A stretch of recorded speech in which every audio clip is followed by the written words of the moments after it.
இயேசு கிறிஸ்துவின் இனிய நாமத்தில் வாழ்த்துக்கள். இந்த நாளிலும் மார்க் எழுதின சுவிசேஷம் 6வது அதிகாரம் 7வது வசனத்திலிருந்து 29வது வசனம் வரையிலும் கற்றுக்கொள்ளப் போகிறோம். இந்த அதிகாரத்தில்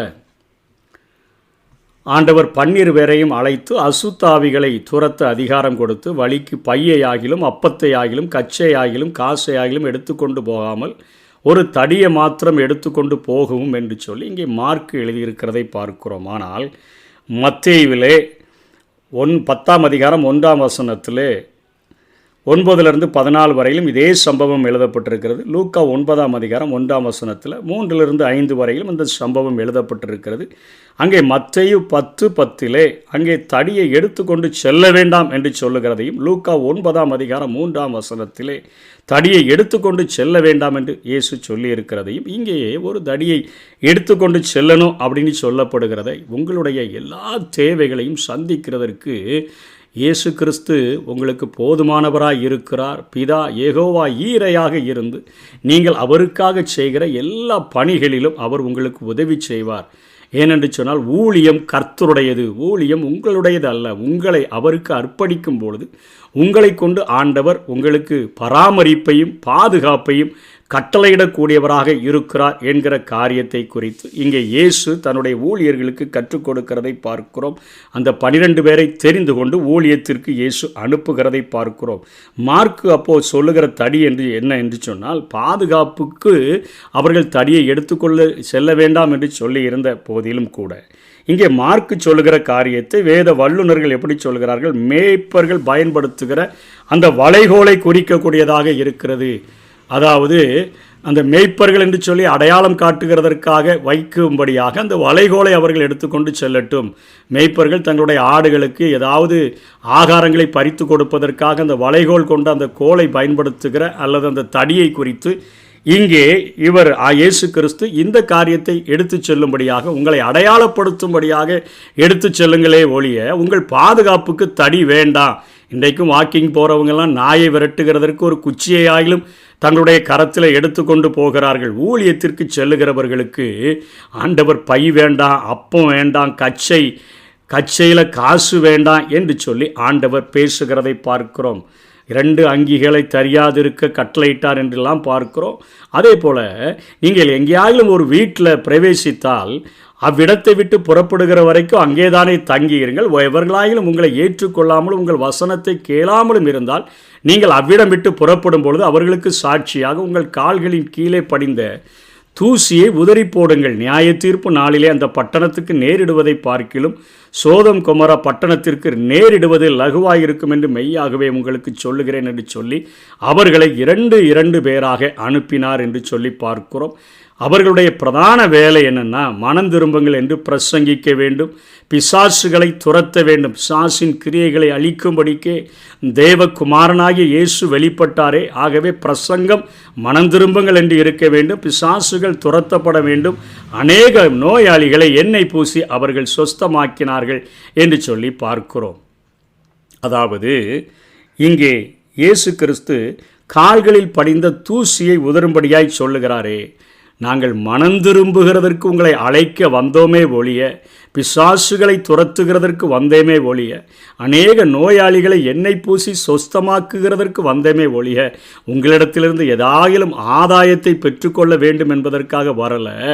உங்களிடத்திலிருந்து ஆதாயம் பெற்றுக்கொள்ளுகிறதாக நீங்கள் நினைத்தீர்கள் என்று சொன்னால், உங்கள் ஊர் தூசி கூட எங்கள் காலில் வேண்டான்னு சொல்லி உதறி விட்டு விடு என்று சொல்லி, தூசி கூட எங்கள் காலில் படிந்ததை நாங்கள் எடுத்துகிட்டு போக விரும்பலைன்னு சொல்லி ஆண்டவர் அத்தனையாய் ஊழியர்களுக்கு ஒரு உத்தரவாதத்தை கொடுத்து, உங்களை நான் யெகோவா ஈரையாக இருந்து போஷித்து பராமரிப்பதற்கு நான் இருக்கிறேன் என்று சொல்லி ஆண்டவர் இத்தனையாக அவர் பேச சொல்லுகிறதை, பிரசங்கிக்க சொல்லுகிறதை, ஊழியம் செய்ய சொல்லுகிறதை பார்க்கிறோம். இதனைத் தொடர்ந்து ஒரு ஃப்ளாஷ்பேக் ஒன்றை இங்கே மார்க்கு எழுதியிருக்கிறதை பார்க்க முடியும். ஏரோது தன் சகோதரனாகிய பிலிப்புவின் மனைவி யோரோதியாளை தனக்கு மனைவியாக்கி கொண்டபோது அதாவது இப்போ இயேசு கிறிஸ்துவை பார்த்து அவருடைய வல்லமையான கிரியைகளை பார்த்து இப்போது ஏரோது மிக பயப்படுகிறான். என்ன செய்கிறான்?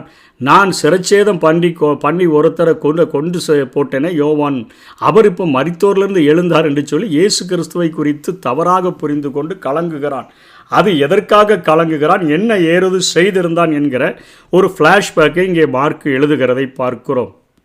ஏரோது தன் சகோதரினாகிய பிலிப்பியுடைய மனைவி ஏரோதியாலை தனக்கு மனைவியாக்கி கொண்ட பொழுது, ஏரோது காற்பங்கு தேசாதிபதி, ஒரு ராஜாவாக இருக்கிறார், அவனுடைய மனைவி அரசியாக இருக்கிறார். ஆனாலும் கூட யோவான் ஏரோதை நோக்கி, நீர் உம்முடைய சகோதரன் மனைவியை வைத்துக் கொள்வது நியாயமல்ல என்று சொன்னதை நிமித்தம் ஏரோது கடிந்து கொள்ளப்படுகிறார். அவனுடைய மனைவி விபச்சாரி என்று மறைமுகமாக அவள் குற்றம் சாட்டப்படுகிறதை பார்க்கிறோம். ஏரோது சேவகரை அனுப்பி யோவானை பிடித்து கட்டி காவலில் வைத்திருந்தான் என்று பார்க்கிறோம்.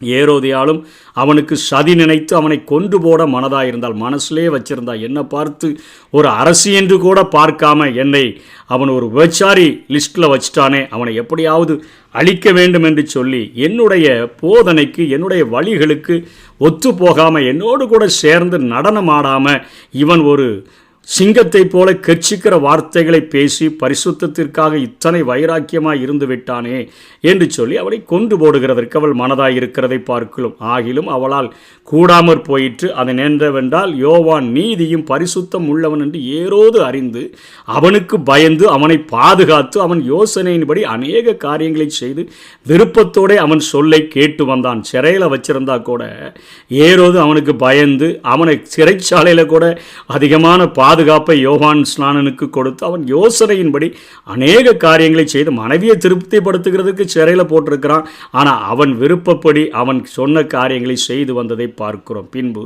இப்போ ஏரோதியாளுக்கு ஒரு சமயம் வாய்க்கிறது. ஏரோது தன்னுடைய பிறந்த நாளில் தன்னுடைய பிரபுக்கள், சேனாதிபதிகள், கலிலேயா நாட்டின் பிரதான மனுஷர் எல்லாரையும் கூப்பிட்டு ஒரு விருந்து பண்ணி ஏரோதியாளின் குமாரத்திய சபை நடுவே வந்து ஒரு நடனம் பண்ணும்படியாய் அழைக்கிறான். ஏரோதுவையும் அவனோடு கூட பந்தி இருந்தவர்களையும் அவள் டான்ஸ் ஆடி சந்தோஷப்படுத்துகிறாள். அப்பொழுது ராஜா சிறுவனை நோக்கி, உனக்கு வேண்டியதை என்னிடத்தில் கேள், அதை உனக்கு தருவேன் என்று சொன்னதும் அல்லாமல், நீ என்னிடத்தில் எதை கேட்டாலும் அது என் ராஜ்யத்தில் பாதியானாலும் அதை உனக்கு தருவேன் என்று அவளுக்கு ஆணையும் இட்டான். அப்பொழுது அவள் வெளியே போய் நான் என்ன கேட்க வேண்டும் என்று தாயிட்ட கேட்டா. அதற்கு அவள் யோவான் ஸ்நானனுடைய தலையை கீழ். அவள் வம்சம் அவளுடைய உள்ளத்தில் ஒரு வஞ்சகம் வைத்து கொண்டே இருக்கிறாள். எப்போ அவனை பழி வாங்குகிறதற்கு சமயம் கிடைக்கும் என்று சொல்லி யோவான் ஸ்நானனுடைய தலையை கேள் என்று சொன்னபோது உடனே அவள் ராஜாவின் இடத்தில் சீக்கிரமாய் வந்து, நீர் இப்பொழுதே ஒரு தாளத்தில் யோவான் ஸ்நானுடைய தலையை எனக்கு தர வேண்டும் என்று கேட்டாள். அப்பொழுது ராஜா மிகுந்த துக்கமடைந்தான். ஆகிலும் ஆணையின் நிமித்தமும் கூட பந்தி இருந்தவர்களின் நிமித்தமும் அவளுக்கு அதை மறுக்க மனதில்லாமல் உடனே அவனுடைய தலையை கொண்டு வரும்படி சேவகனுக்கு கட்டளையிட்டு அனுப்பினான். அந்தபடி அவன் போய் காவற்கூடத்திலே அவனை சிரச்சேதம் பண்ணி அவன் தலையை ஒரு தாளத்தில் கொண்டு வந்து அதை அந்த சிறுபனுக்கு கொடுத்தான். அந்த சிறுபன் அதை தன் தாயினிடத்தில் கொடுத்தால் அவனுடைய சீஷர்கள் அதை கேள்விப்பட்டு வந்து அவன் உடலை எடுத்து ஒரு கல்லறையிலே வைத்தார்கள் என்று பார்க்கிறோம். இங்கே யோவான் ஸ்நானவன் சிறையில் அடைக்கப்பட்டிருக்கிறான். அரசியே ஆனாலும் விபச்சாரி என்று அழைக்க அவன் பயமில்லாதவனாய் இருக்கிறான். அவனை கண்டு ஏரோதியால் நடுங்கி கிடந்தால் அவளது மென்மையான வஞ்சனைக்கு காலம் கனிந்து விட்டதை அவள் சரியாக பயன்படுத்துகிறதை பார்க்கிறோம். மகளின் நடனம் கண்டு மகிழ்ந்து போன ஏரோது வாக்குறுதிகளை வாரி வழங்குகிறான்.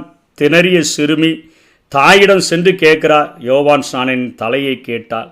ராஜா மிகவும் துக்கமடைந்து அந்த காரியத்தை செய்ய தொடங்கினதை பார்க்கிறோம். செய்து முடித்தும் விட்டான். தன்னோடு நடனமாடாத ஒரு தீர்க்கதரிசியின் தலையை நடனமாடி பெற்றது உலகம். உடலை கொண்ட உலகத்துக்கு ஆத்மாவை என்ன செய்ய முடியும்? அவரது ஆவேசத்தில் 2 மடங்கை சொந்தமாக்கி கொண்டு சத்தத்தின் பொருளாக, அதாவது வார்த்தையின் பொருளாக இயேசு கிறிஸ்து இந்த உலகத்தில் பிரசங்கிக்க ஆரம்பித்ததை பார்த்துத்தான் இங்கே யோவான் ஸ்நானன் மறுபடியும் உயிரோடு கூட வந்து விட்டான் என்று சொல்லுகிறதை பார்க்கிறோம். ஏரோது திணறுகிறான். செத்துப்போன தீர்க்கதரிசி வந்துவிட்டான் என்று பயப்படுகிறதை பார்க்கிறோம். இயேசு கிறிஸ்துவுக்கும் அவருடைய வார்த்தையை பார்த்து எத்தனையோ ஐயோக்களை போட்டெல்லாம் அவர் பிரசங்கித்ததை நாம் பார்க்கிறோம். வேதபாரகர் என்று பார்க்கவில்லை, பரிசேயர்கள் என்று பார்க்கவில்லை. அவருடைய பாவங்களை அத்தனையாய் தோளிருத்து காட்டின அவருக்கு சிலுவையை கொடுத்தனர். இவரை போல மரித்து அடக்கம் பண்ணப்படலை, மரித்து அடக்கம் பண்ணப்பட்டு 3வது நாள் அவர் உயிரோடு அவர் எழும்பி வந்ததை பார்க்கிறோம். இன்றைக்கும் உலகத்துக்கு ஒத்த வேஷம் தெரியாமல், உலகத்துக்காக நம் நடனமாட ஒத்துக்கொள்ளாமல் இருந்தோன்னு சொன்னால், நான் உங்களை உலகத்திலிருந்து தெரிந்து கொண்டபடினாலும் நீங்கள் உலகத்தார் அல்லாதபடினாலும் உலகம் உங்களை பகைக்கிறது என்கிற காரியத்தின்படி உலகம் பகைக்கத்தான் செய்யும். நாம் அதற்காக உலகத்தோடு கூட ஒத்த வேஷம் தெரியாதபடி கோணலும் மாறுபாடும் உள்ள சந்ததியின் நடுவில் பரிசுத்தத்தை குறித்து வைராக்கியம் பாராட்டி அவர்களினின்று பிரிந்து வாழ்கிறதற்கு வேதம் நம்மை அழைக்கிறது. அதற்கு ஒப்பு கொடுப்போம். கர்த்தர் தாமே நம்மை ஆசீர்வதிப்பாராக.